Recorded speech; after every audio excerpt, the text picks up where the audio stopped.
मोक्षमार्गस्य नेतारं वेत्तारं कर्मभूभृतां ज्ञातारं विश्वतत्त्वानां वन्दे तद्गुणलब्धये।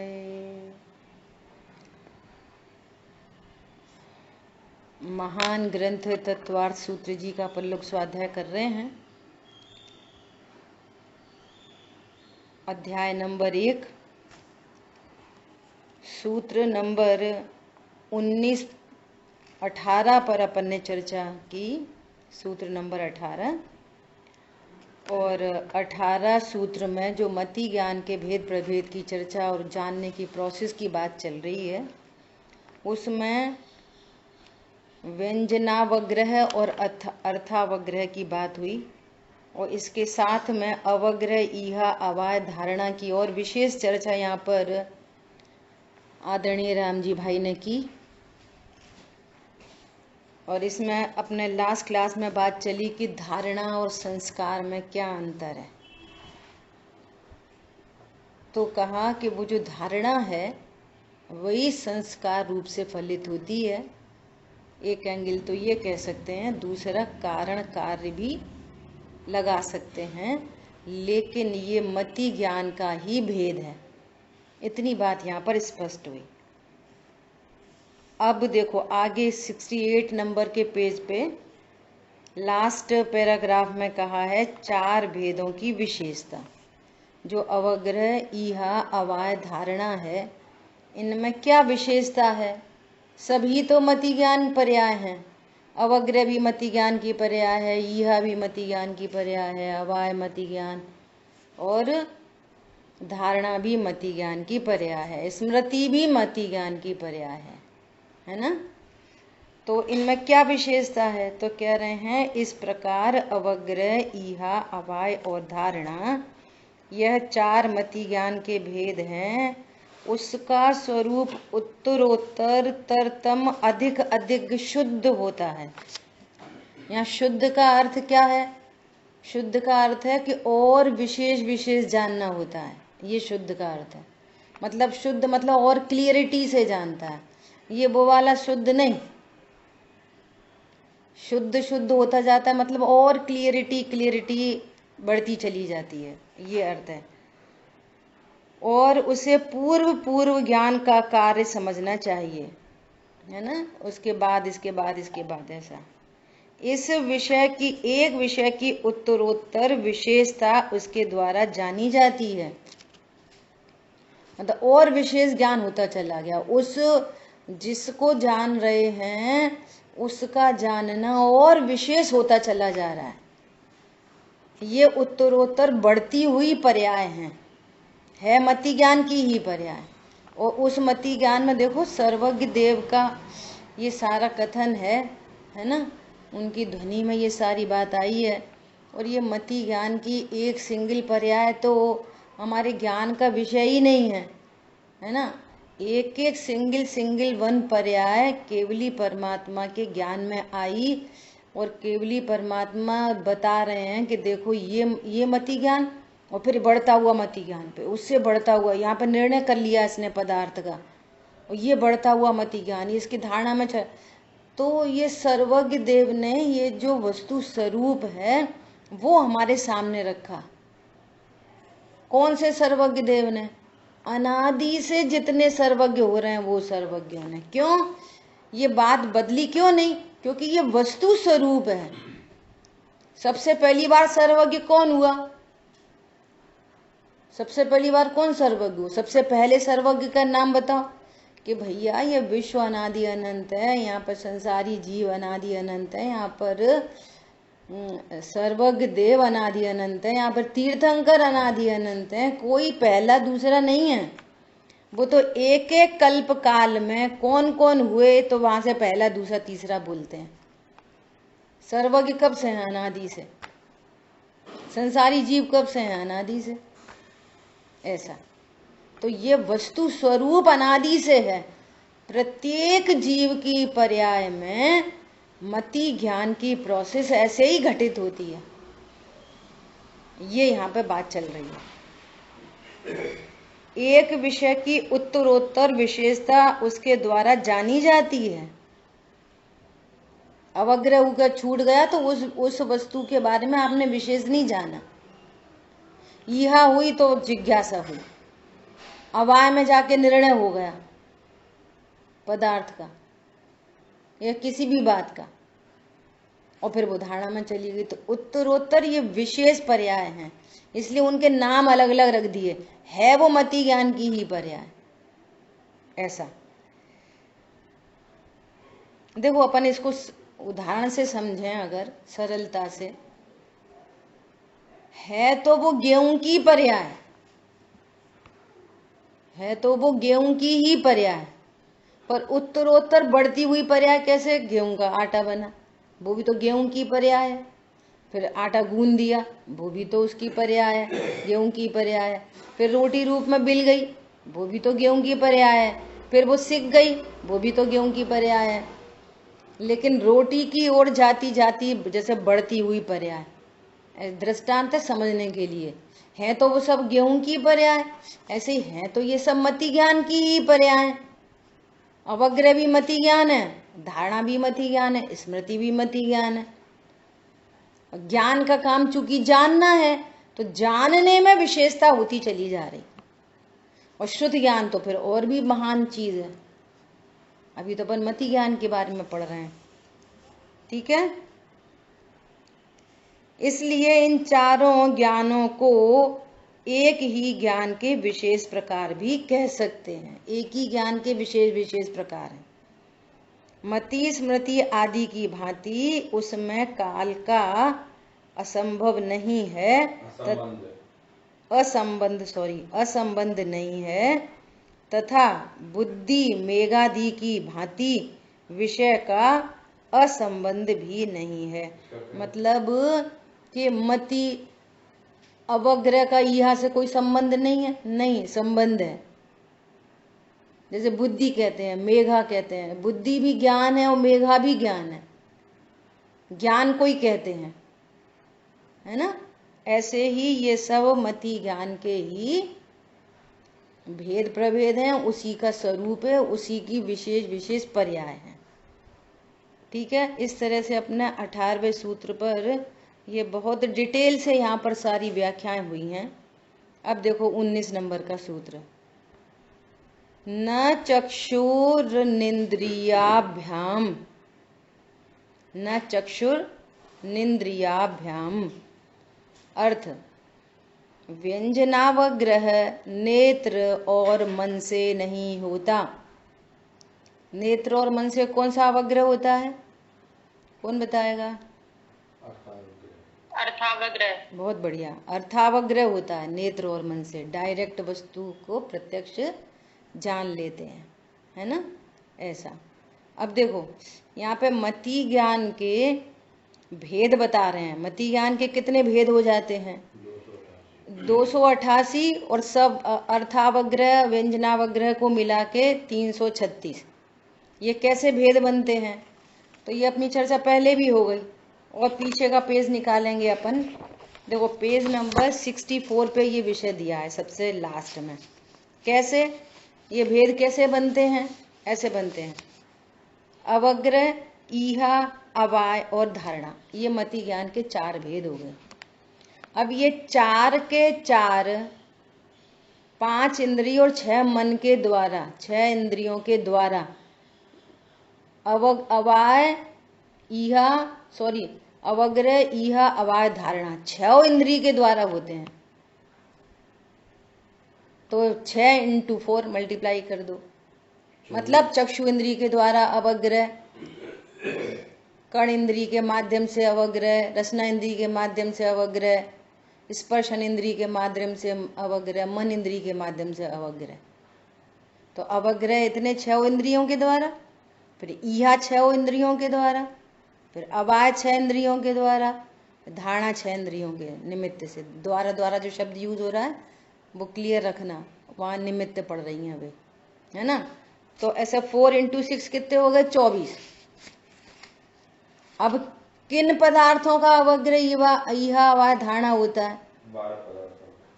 तो 12 चीज कौन सी? वो बहु, बहुविध, एक विध, शिक्र, ये सारी चीजें जो पीछे चर्चा हुई थी, है ना। तो ये वो नेत्र इंद्रिय के माध्यम से एक को भी जान सकता है, बहु को भी जान सकता है ना। ये वाली बात सब आई थी। ऐसी कर्ण इंद्रिय के द्वारा एक शब्द को जाने, बहुत सारे शब्दों को जाने। स्पर्शन इंद्रिय के द्वारा, ऐसे सबके द्वारा। तो ऐसा फिर मल्टीप्लाई कर दो, है ना, कि जो 24 हुए, 24 इंटू 12, ये जो 12 प्रकार के पदार्थों को प्रत्येक इंद्रिय से जानना। सबको आवाज नहीं आ रही है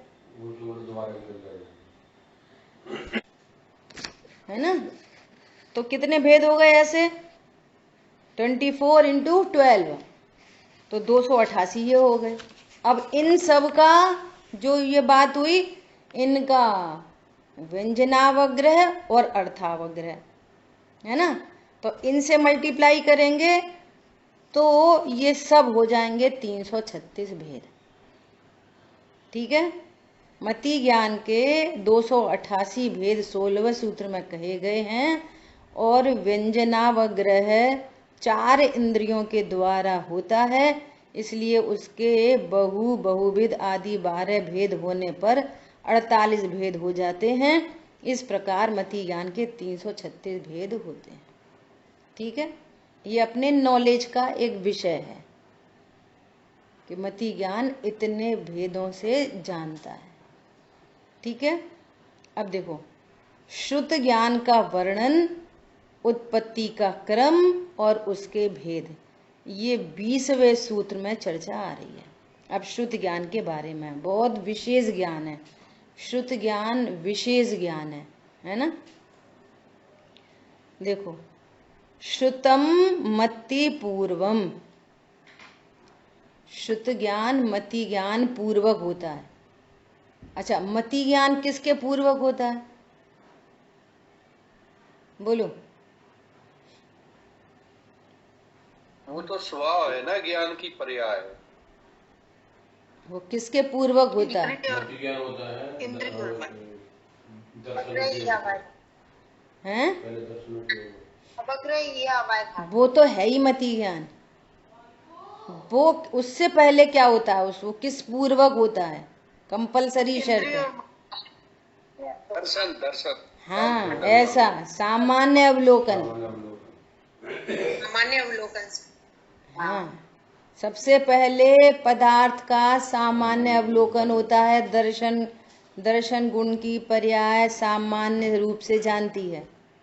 इसके बाद मति ज्ञान स्टार्ट होता है, और मति ज्ञान के बाद फिर श्रुत ज्ञान होता है। ठीक है। ऐसा देखो क्या कह रहे हैं,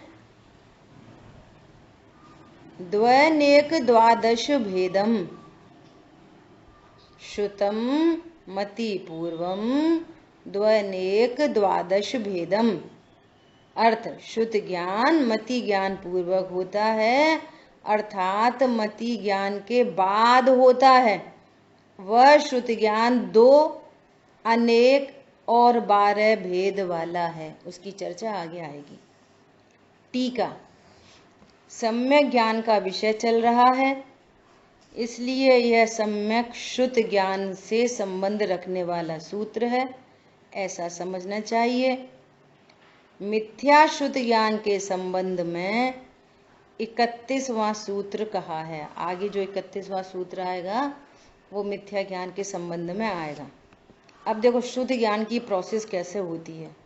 बहुत गजब की बात है, बहुत गजब की बात है। सुबह जो चर्चा हुई ना, आज अपन उससे रिलेट करेंगे, सुबह वाली चर्चा से। देखो कैसे पूरी जनवाणी में एक ही बात कही है।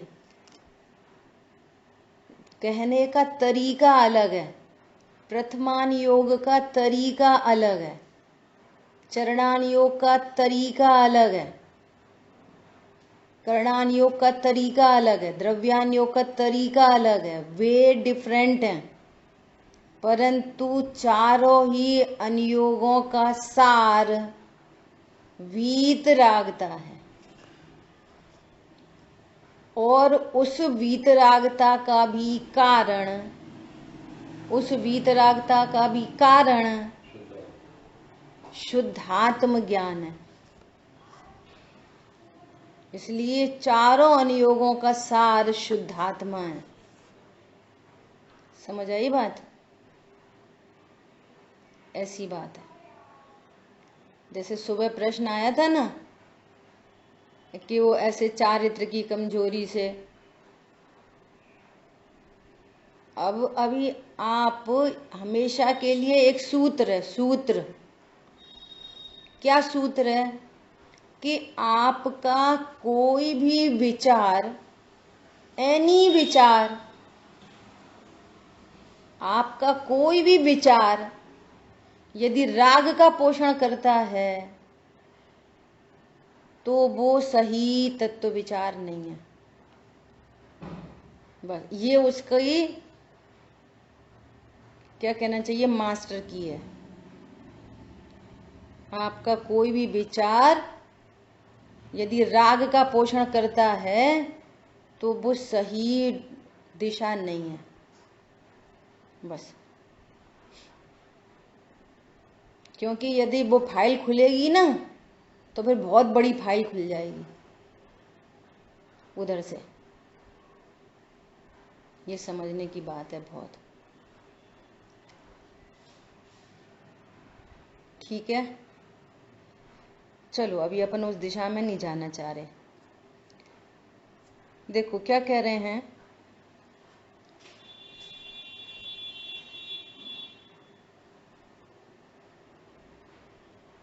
मिथ्या, इसका सेकंड पॉइंट, शुद्ध ज्ञान मति ज्ञान से ग्रहण किए गए पदार्थ से उससे भिन्न पदार्थ ग्रहण करने वाला। देखो मति ज्ञान से जिसको ग्रहण किया गया, जिसका अवाय हुआ मति ज्ञान के द्वारा, शुद्ध ज्ञान उससे भिन्न पदार्थ को जानता है। ये शुद्ध ज्ञान की विशेषता है। तो अभी आ रहे हैं उदाहरण, बहुत सारे आएंगे उदाहरण। उससे भिन्न पदार्थ ग्रहण करने वाला ज्ञान शुद्ध ज्ञान है। देखो जैसे सदगुरु का उपदेश सुनकर आत्मा का यथार्थ ज्ञान होना। अब देखो सुनो,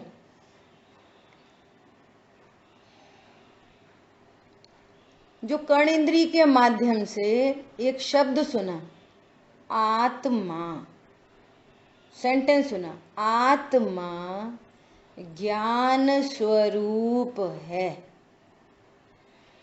ये क्या सुना, ये शब्द सुने, है ना, आत्मा ज्ञान स्वरूप है, ऐसा शब्द सुना। तो आप ये कर्ण इंद्रिय के माध्यम से जो ये पूरा सेंटेंस जो ख्याल में आ रहा है, आत्मा ज्ञान स्वरूप है, ये पूरा निर्णय हो गया। क्या इस सेंटेंस का निर्णय, आत्मा ज्ञान स्वरूप है। जैसे किसी ने बोला आत्मा ज्ञान स्वरूप है, अवग्रह होकर छूट गई बात। कह रहे होंगे कुछ, क्या कहा, क्या चेष्टा कर रहा है ज्ञान, क्या क्या क्या क्या चेष्टा।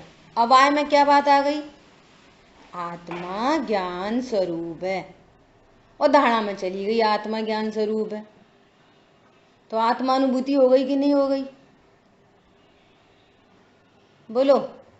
निर्णय भी हो गया, क्या कहा गया वो निर्णय भी हो गया, और धारणा में भी चली गई बात, आत्मा ज्ञान स्वरूप है। ये मति ज्ञान है। और सुनो, इस बात का भी ये जो कथन किया जा रहा है ना, जिनवाणी, जितनी भी जिनवाणी है, यदि इस कथन का भी अवाय नहीं हुआ, निर्णय ही नहीं हुआ, धारणा में ही नहीं गई, तो वो तो अवग्रह होकर छूट गई। ये तो अपन बार बार पूछते हैं ना, बताओ ज्ञान को जानने पर कैसे 3 प्रकार से भेद ज्ञान होता है। तो अभी हमें वो शब्दात्मक ही अवाय नहीं हुआ, शब्दात्मक धारणा में चल नहीं गई बात, उसमें ही फ्लक्चुएट करती रहती है। पहला पॉइंट बाद में बोल दिया, दूसरा पॉइंट पहले बोल दिया, तीसरे में लापरवाही हो गई। अभी तो ये शब्दात्मक की क्लियरिटी नहीं है। अब श्रुत ज्ञान तो इससे डिफरेंट, ओहो आत्मा ज्ञान स्वरूप है, ये शब्दात्मक ज्ञान हुआ, ये शब्दों का ज्ञान। अब शब्दों से भिन्न पदार्थ, शुद्ध ज्ञान क्या करता है, इन शब्दों से भिन्न पदार्थ आत्मा ज्ञान स्वरूप है, तो इससे भिन्न आत्म ज्ञान होने का नाम है भाव श्रुत ज्ञान। ये जो मति ज्ञान में जिनवाणी सेट हो रही है, ये द्रव्य श्रुत है। अब इससे भिन्न पर पदार्थ, अन्य कोई पदार्थ का ज्ञान हो, ओ आत्मा, शब्द का ज्ञान और शब्द ज्ञान पूर्वक आत्म ज्ञान हो, तो उसको कहते हैं भाव शुद्ध ज्ञान प्रकट हुआ। और भाव शुद्ध ज्ञान मतलब सम्यक ज्ञान, भाव शुद्ध ज्ञान मतलब आत्मानुभूति। समझ में आ रही है बात? देखो क्या कह रहे हैं, उसमें उपदेश सुनना मति ज्ञान है, फिर विचार करके आत्मा का भान प्रकट करना, दिस इज कॉल्ड श्रुत ज्ञान। समझ में आ रही है बात? विचार आत्मा ज्ञान स्वरूप है। हाँ आत्मा ज्ञान स्वरूप है। पेपर आया, आत्मा ज्ञान स्वरूप है, कर्ता स्वरूप है, शरीर स्वरूप है, आश्रव स्वरूप है, तो आपने पेपर में टिक कर दिया आत्मा ज्ञान स्वरूप है। पर वो आत्मा कौन है? मैं ही हूं। आत्मा ज्ञान स्वरूप है, मैं तो स्त्री हूं। मति ज्ञान तो हो रहा है, भाव शुद्ध ज्ञान नहीं हो रहा। मैं ही आत्मा हूं। वो शब्द इज डिफरेंट और आत्मा इज डिफरेंट। तो भिन्न पदार्थ का ज्ञान होना वो श्रुत ज्ञान है। और अभी सुनना, अभी इसके बारे में ही और शब्दों में ही और बात क्लियर होती जा रही है। वो भी द्रव्य श्रुत है, वो भी द्रव्य श्रुत, वो द्रव्य श्रुत है। भाव श्रुत तो शब्द सुना आत्मा और ख्याल में आ गई आत्मा। जैसे एग्जाम्पल, किताब में लिखा था घड़ा, या किसी से सुना घड़ा, तो घड़ा पता कितने होते? पहले बहुत बार चर्चा हुई है, घड़ा 3 प्रकार के होते हैं। पूरी दुनिया में सब चीज 3 प्रकार की है। एक तो शब्द घड़ा, घड़ा, अ का डंडा, घड़ा, ये शब्द घड़ा। शब्द घड़ा में घड़ा है, शब्द घड़ा है ये तो। और एक हमारे ज्ञान में, जैसा शब्द बोला गया है ना, वैसी वस्तु है घड़ा, वो घड़ा, घड़ा वैसी वस्तु। और वो वस्तु हमारे ज्ञान में विषय बन गई। हमारे ज्ञान में भी एक पिक्चर बन गई घड़ा की, वो ज्ञान घड़ा। और ये ज्ञान घड़ा, और फिर उस घड़े के बारे में प्रॉपर, अरे घड़ा तो पानी भरने के काम आता है, ये पानी को ठंडा करता है, घड़े में अपन कांसे का घड़ा, पीतल का घड़ा वगैरह वगैरह, ये सब शुद्ध ज्ञान है। तो 3 तरह की चीज है। ऐसे आत्मा, शब्द आत्मा, और एक सचमुच में आज जैसे घड़ा नाम की वस्तु है दुनिया में, ऐसी आत्मा नाम की एक वस्तु है, अर्थ आत्मा, अर्थ आत्मा। और अब ये अर्थ आत्मा हमारे ज्ञान में आ जाए, ये ज्ञान आत्मा, इस ज्ञान का नाम है भाव शुद्ध ज्ञान। समझ में आई बात? जैसे नींबू, तो लिखा है नींबू, तो शब्द नींबू, पर नींबू नाम की वस्तु है ना। और फिर हमारे ज्ञान में नींबू, और जैसी ज्ञान में वो नींबू वस्तु आई ना, तो भावासना हो जाती है उसकी, पानी आ जाता है मुंह में खट्टा खट्टा, उसका भाव वासन हो जाता है। गोलगप्पे की बात करो, तो गोलगप्पे की बात करते से मुंह में पानी आ जाए, ये भाव भाषण हो गया। ऐसी आत्मा शब्द, गुरु का उपदेश, आत्मा वस्तु, और ज्ञान में आत्मा नामक वस्तु का भाव भाषण हो, तो भाव भाषण हुआ जैसे मुंह में पानी आया ना, ऐसे अतीन्द्रिय आनंद प्रकट हो गया। इसका नाम है भाव श्रुत ज्ञान। कहानी मति ज्ञान में चल रही है पूरी, और श्रुत भी हुआ ना तो वो द्रव्य श्रुत का श्रुत हो गया, लेकिन वो भाव श्रुत में कन्वर्ट नहीं हुआ। बोलो, जो भैया जो जहां खड़ा है वो वहां से आगे बढ़े। देखो कैसे आगे बढ़ना। हाँ जी, जो है वो द्रव्य श्रुत हुए, और जो मतलब जो उसके बाद शब्द के बाद जो ज्ञान होता है वह भाव शुद्ध ज्ञान हो गया। हाँ, वो वस्तु हमारे को ख्याल में आ गई। हाँ हाँ, वस्तु ख्याल में आ गई। ठीक है, देखो कैसे वस्तु ख्याल में आ गई। और एग्जाम्पल देखें। अरे हमारी एक दादी थी, बहुत अच्छी थी। एक बार उनने हमको कान के टॉप्स गिफ्ट दिए थे, और वो कान के टॉप्स वो हमारे ज्ञान में पिक्चर बन गई, और पिक्चर बन गई, और वो ऐसा विचार आते सही आनंद हो गया। आनंद, ये जो आनंद हो गया ना, उसके चलते इसका नाम है भाव वासना। इसका नाम है आपको उस चीज का भाव शुद्ध ज्ञान हुआ है। समझ आ रही बात? ऐसा कितनी पुरानी पुरानी कोई स्मृति आ गई, वस्तु उसका भाव वासना। बहुत सारे एग्जाम्पल आएंगे अभी अभी, देखना। इसलिए क्या बोला था, ये स्यादवाद शैली है जिन आगम में। आचार्य देव कुछ भी कहें, कुछ भी, एनीथिंग, वो उनकी भाषा ही समिति है। एक बात। दूसरी बात, कुछ भी कहें, अभव्य बोल दें, तो भी पर्पज आगे बढ़ाने का है, नीचे गिरने का नहीं है। कहीं भी नीचे गिरने की बात है तो आप ये समझ लेना कि आपने उस बात का मर्म नहीं समझा,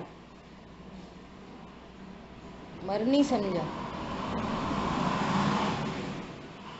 जैसे ऐसा कहा गया जिनवाणी में, भैया ये तो क्या, ये तो क्रियाकांड है। क्या है पूजा पाठ वाठ वाठ, ये तो क्रियाकांड है, तो वस्तु स्वरूप समझना चाहिए। तो इसका अर्थ क्या हुआ कि अरे मुझे तत्व ज्ञान करना, ये राइट प्रोसेस। अब ये बात सुन के जिनवाणी में लिखा है क्रियाकांड में क्या है, तो पूजा पूजा करने से क्या होता है, कछु नहीं। ये रॉन्ग वे में चला गया। समझ आ गई बात? वो एनी कथन आगे बढ़ने, एनी कथन ज्ञान का पोषक, एनी कथन वीतरागता का पोषक। पाप का पोषक तो जिनवाणी में कोई कथन नहीं होता, नीचे गिराने का तो जिनवाणी में कोई कथन नहीं होता। ये क्यों कही जा रही है बात? इसलिए कही जा रही है, पहले कोई जीव ऐसा कह रहा है मैं तो शरीर हूं। सुनना बहुत ध्यान से, उसकी मान्यता तो अभी भी यही है कि मैं शरीर हूं, मान्यता नहीं बदली अभी। परंतु वो वचन में बोलना सीख गया। क्या बोलना सीख गया? नहीं, मैं आत्मा हूं, आत्मा में ज्ञान होता है, ऐसा। तो पीछे वाले से आगे वाले को शाबाशी दी जाएगी, अरे कम से कम सही बोलना तो सीखा, भले ही इसकी मान्यता नहीं बदली पर सही तो बोलना सीखा। अब इसको सही बोलते बोलते बहुत दिन हो गए, तो उसके बोलेंगे तुम्हारे बोलने से क्या होता है?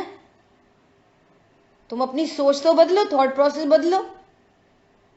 तो ये वाली बात काय के लिए कही थी? गलत बोलना चालू कर दे, नहीं अच्छा ठीक है हम तो आवाज से जे बोलेंगे, हम तो शरीर हैं, ये वाली बात के लिए कही है। ये वाली बात किसके लिए? कि भैया अब ये तुम्हारा मति ज्ञान भाव शुद्ध ज्ञान में कन्वर्ट हो, तुम आत्मानुभूति का उपाय करो। क्या बोला? आत्मानुभूति का उपाय करो। अब ये बोलता है हम तो आज आत्मानुभूति करके ही रहेंगे। तो ये क्योंकि अभी उसने उसका वचनात्मक था ना, उसको भावासन तो हुआ नहीं था, तो ये कर्ता बुद्धि लेके बैठ गया। तो उससे क्या बोलेंगे? अरे भैया, तुम तो तत्व निर्णय करो, तत्व विचार करो, आत्मानुभूति स्वकाल में होएगी। अब ये स्वकाल का सुन के अब वो आत्मानुभूति तो तब होएगी। अब ऐसा अर्थ निकाले तो फिर से अनर्थ हो गया। पॉइंट पकड़ में आ रहे हैं सारे के सारे? नहीं आ रहे? बोलो। आ रहे दीदी। सुबह कितने लोग थे सुबह? वो सब समझ लेना। सुबह के ये आंसर है सारे के सारे, और अभी के लिए नई प्रेरणा है। हरी बात ख्याल में? ऐसा काम जिनवाणी में हमेशा आगे बढ़ाने की प्रोसेस है। तो पहले तो भैया शब्दात्मक मति ज्ञान का भी निर्णय हो जाए, अवाय धारणा में चली जाए, ये भी बड़ी बात है। फिर बोलेंगे तुम तोता रटन तो बोलते रहोगे कि उसका भाव वासना करोगे। जो जहां खड़ा है उससे आगे बढ़ाते हैं। उसका अर्थ ये नहीं है कि अब ये बहुत लोग ऐसा बोलने लगे, पढ़ने से क्या होता, पढ़ने से क्या होता, भाव वासन करो।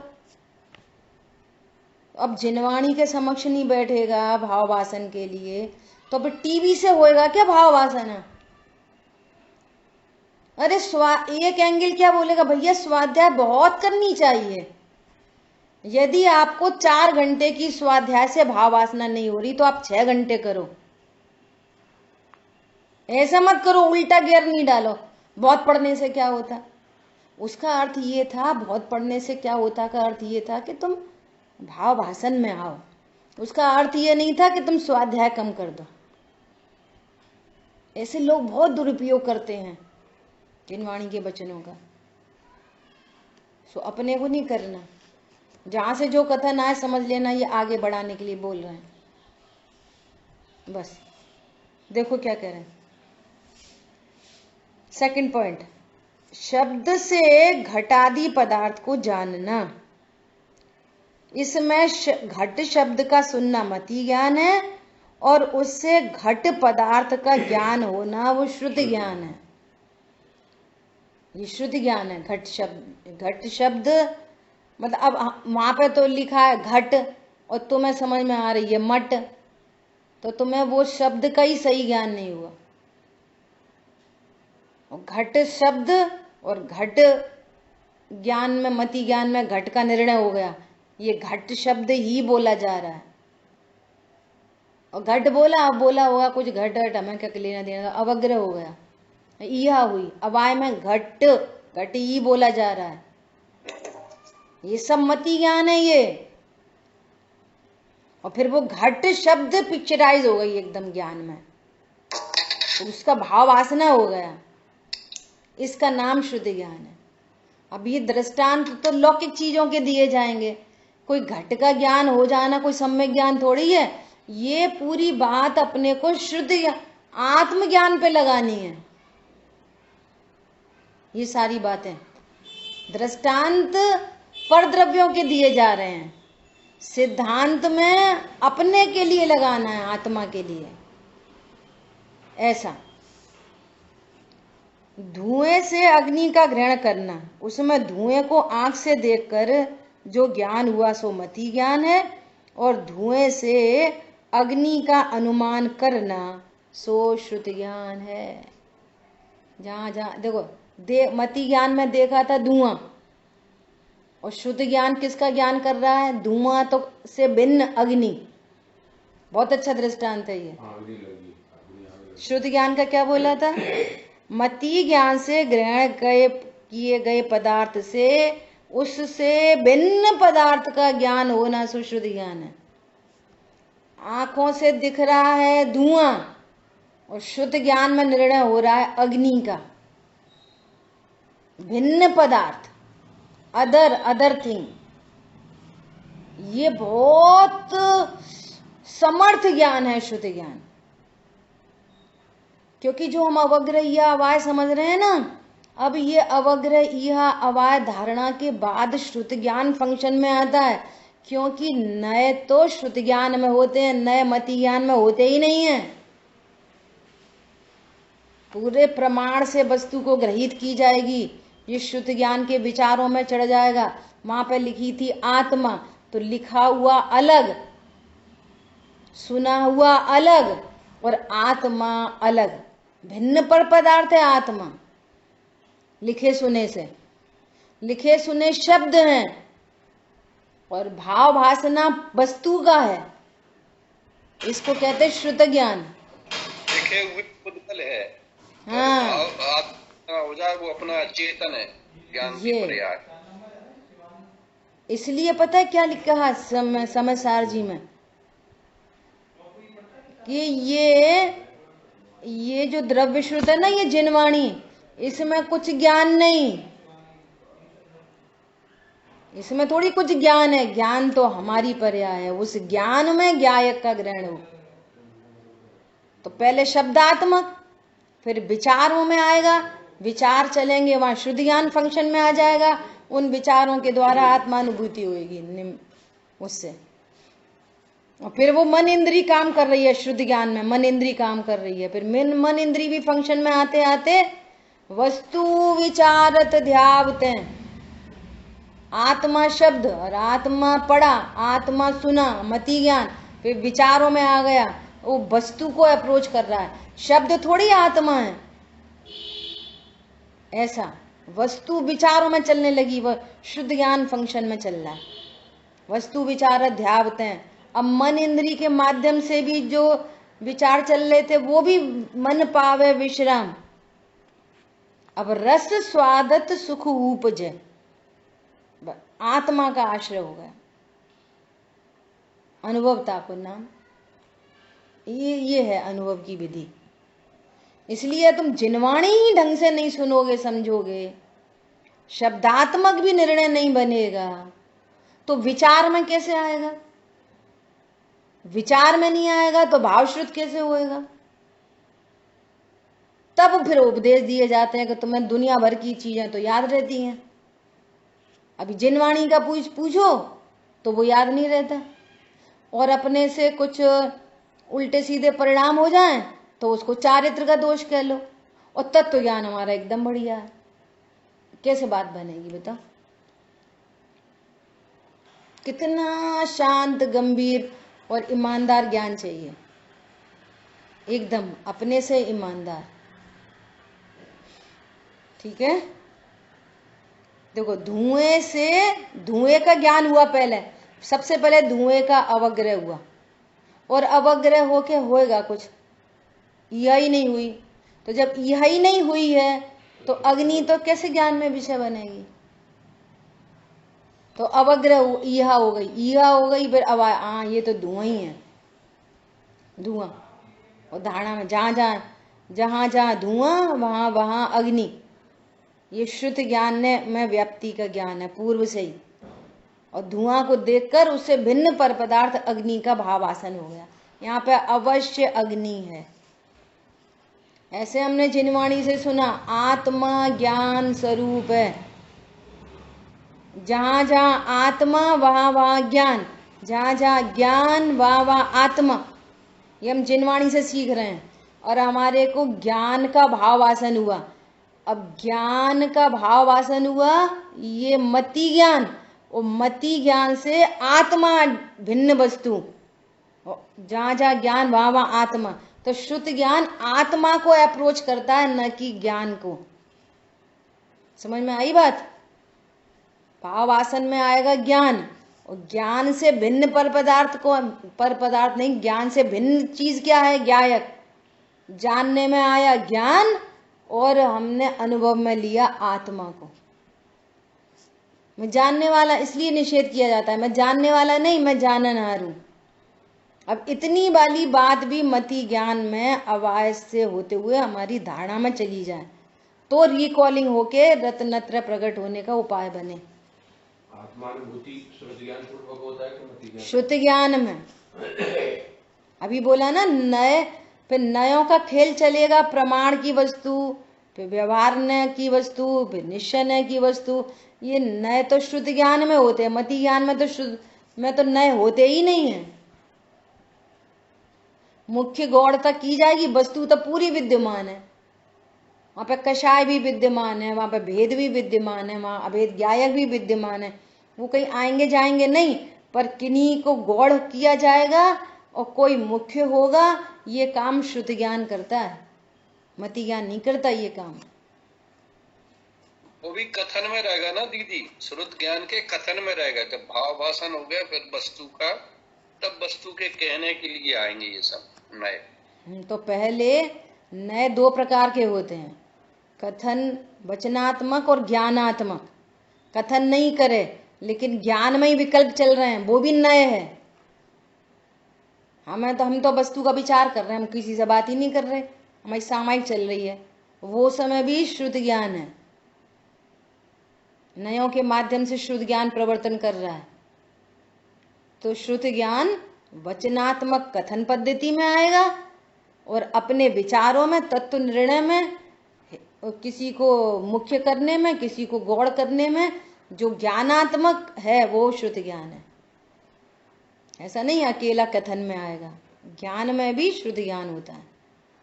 ज्ञान की पर्याय है ना ऐसा, वो वचन में फिर व्यवहार चलता है पूरा। देखो श्रुत ज्ञान में आत्मा का अनुभव किया गया, फिर वचन में आया तो वचन में थोड़ी आत्मा है। आत्मा तो अनुभूति का विषय है, कहने का विषय ही नहीं है। और कथन किया और व्यवहार हो गया, और कथन के तो विकल्प ही हैं आत्मा में, कथन तो आत्मा करता ही नहीं। ऐसा देखो, एक मनुष्य ने जहाज शब्द सुना, सो यह मति ज्ञान, और पहले जहाज के गुण सुने पड़े थे, तत्संबंधी जहाज सुनकर जो विचार करता है सो श्रुत ज्ञान। तो अभी बोला ना व्याप्ति का ज्ञान, पहले से सुन रखा है, जहाज ऐसा होता है, जहाज ऐसा काम करता है, जहाज पानी में तैरता है, उड़ने वाला जहाज, हवाई जहाज हवा में उड़ता है, ये व्याप्ति का ज्ञान पहले से। तो हमें आत्मा के बारे में तो व्याप्ति का ज्ञान है ही नहीं, तो वो व्याप्ति का ज्ञान करने के लिए जिनवाणी पढ़ी जाती है। जिनवाणी से इन चीजों का तो हमने पढ़ा है, सुना है, देखा है, लेकिन अति अमूर्तिक आत्मा ने पहले कभी देखी न सुनी न पढ़ी। ऐसी आत्मा की अनुभूति कैसे हो जिसको कभी देखी? नींबू हमने पहले से देख रखा है, अब हमने नींबू शब्द सुना तो हमको नींबू दिख गया। अब आत्मा हमने शब्द देखा या सुना, अब आत्मा को तो हमने पहले से कभी देखा नहीं, तो आत्मा की अनुभूति कैसे होएगी? पण समझ में आ रहा है? इसलिए ये कितना गंभीर काम है। हमें ऐसी वस्तु को जानना, देखना है जिसको हमने आज तक नहीं देखा। हमने मतलब ज्ञान ने, हमने मतलब स्त्री पुरुष नहीं, हमने कभी नहीं देखा मतलब इस ज्ञान ने स्वयं को ही कभी नहीं देखा। इस ज्ञान में अनादिकाल से पर कई जानना हो रहा है। जितनी इंद्रियां निमित्त रूप से मिली, उन इंद्रियों के माध्यम से उसने पर को ही जाना है अनादिकाल से।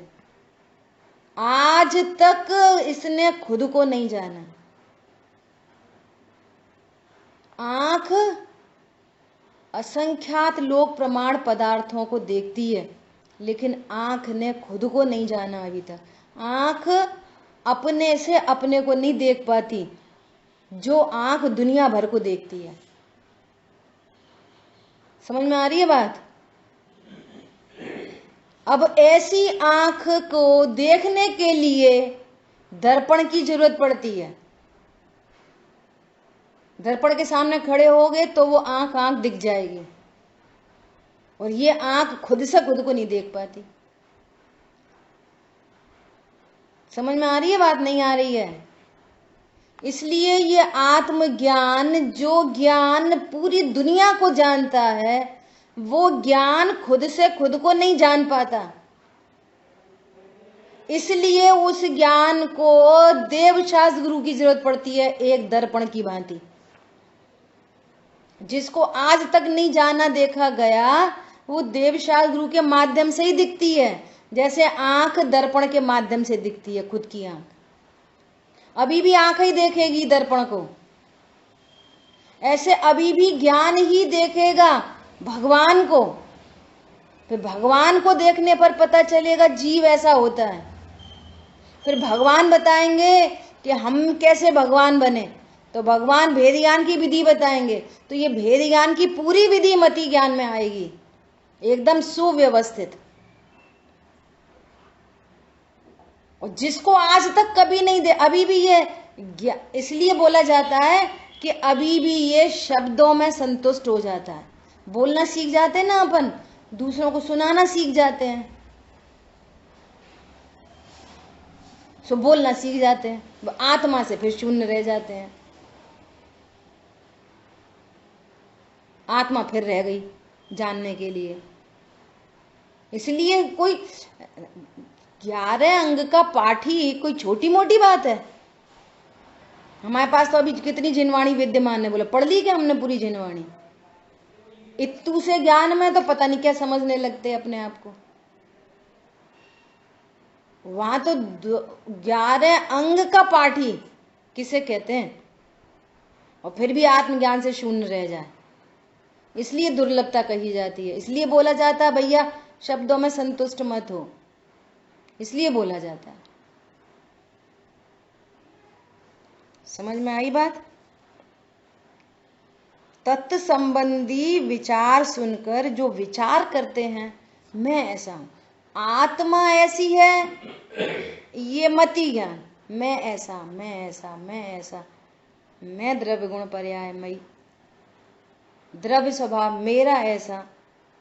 इसलिए अपन बार बार कहते हैं किसकी चर्चा चल रही है, तो आप बोलोगे मति ज्ञान की। मति ज्ञान की नहीं, मेरी चर्चा चल रही है, मेरी पर्याय। मेरे को जाना नहीं है ना, उसको जानने के लिए हमें देवशास्त्र गुरु की जरूरत पड़ रही है, दर्पण की भांति। ये दर्पण है, यहां से सीखा जाता है अपने को जानना। जिसको आज तक नहीं जाना उसको जानना है, और वो कोई और नहीं है, वो खुद ही है। खुद को ही खुद से जानना है, कोई और नहीं तुम्हें जना सकता। निज से निज को जानकर, निज में निज की शक्ति ज्वाला, जगह जगह लिखा मिलेगा आपको। निज में निज की शक्ति ज्वाला जो राग द्वेष नशाएगी। 2 निज हो गए, निज में निज की। कितनी 2 आत्मा है, पहला निज ज्ञान और दूसरा निज आत्मा। तो ज्ञान से ज्ञायक को जानना, निज से निज को जानकर। समझ में आ रही है।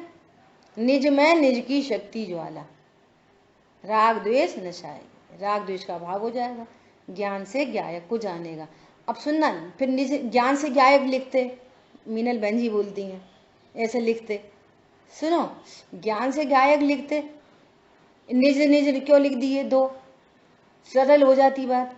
सुनो, इसलिए नहीं लिखा कि इसके ज्ञान में भेद बना रहता। अब वो ज्ञान अपने को आत्मा कहता है, सो आत्मा से आत्मा को जाना। अब उसमें भेद नहीं है कि मैं ज्ञान हूं और जी ज्ञायक है, मैं ही ज्ञायक हूं, इसलिए निज निज कहा दोनों को। और तभी ये आत्मानुभूति कही जाएगी। अगर 2 का भेद बना रहेगा ना, मैं ज्ञान और आत्मा को जान रहा हूं, तब तक आत्मानुभूति नहीं होगी। कब होगी? ज्ञान और ज्ञायक में कोई भेद नहीं दिख रहा, स्वयं से ही स्वयं को जान लिया। बहुत सारे एग्जाम्पल हो सकते हैं स्वयं से स्वयं को जानने के लिए। विशेष चर्चा अपन स्वयं से स्वयं मैंने लिख लेती हूँ, इसकी चर्चा करेंगे अपन कईयों एंगल से। स्वयं से स्वयं को जानना,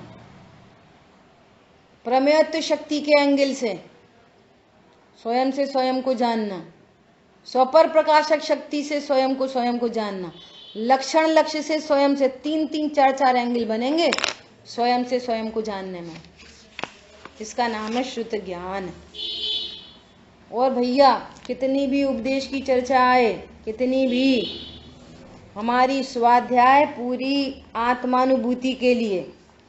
जैसे कोई बच्चा एक ट्यूशन लगाने पर उसके नंबर अभी भी अच्छे नहीं आ रहे, तो कहते ऐसी तुम्हारी ट्यूशन से क्या फायदा, तुम पास नहीं हो रहे, अच्छे नंबर नहीं ला रहे। तो ट्यूशन नहीं छुड़ाते, एक और ट्यूशन लगाते हैं,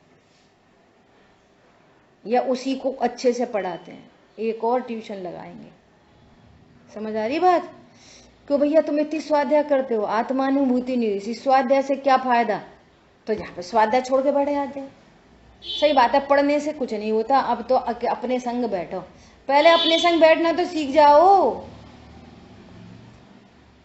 इसलिए स्वाध्याय ही बढ़ानी चाहिए, वो बढ़ा दो स्वाध्याय, जो बारंबार अपनी याद दिलाए, बारंबार अपनी याद दिलाए, बारंबार अपनी याद दिलाए। ठीक है। जिन वाणी के ज्ञान से सूझे लोकालोक, सो वाणी मस्तक नमो सदा देत हूँ दो। बोलिए द्वाशांग मई जिनवाणी माता की जय हो। जय जिनेन्द्र सभी को। सभी को जय।